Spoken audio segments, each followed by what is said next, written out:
Well, I'd say in the abusive relationship, I wish I was able to tell you I was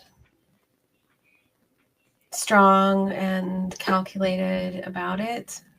The truth is, I wasn't. And lots of horrible things had happened. Lots of horrible things were continuing to happen and getting worse and worse by the day.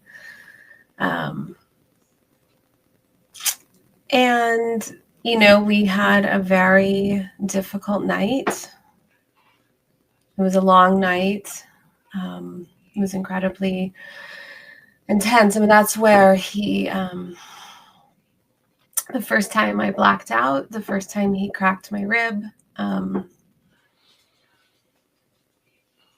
raped me.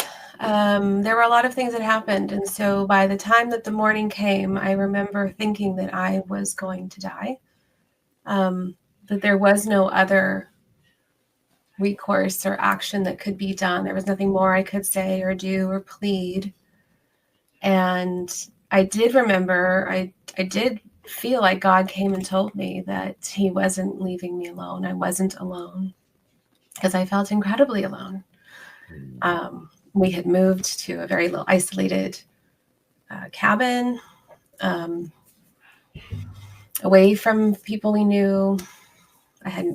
He'd stabbed the tires on my car. I had he smashed everything. And so it was just, so that next morning, it was one of those moments. I don't think that it was just a moment of clarity. He had barricaded the door. He removed the dresser. I quickly just put on my clothes and I ran. And I ran down the road, and I could hear him screaming, and I just kept running. I had no shoes on. I just had enough to be decent. And I found some elderly couple who, it was early morning, but they were out watering their plants and nearly scared them half to death. I looked a whole mess. And they hid me in their garage, and I called my father.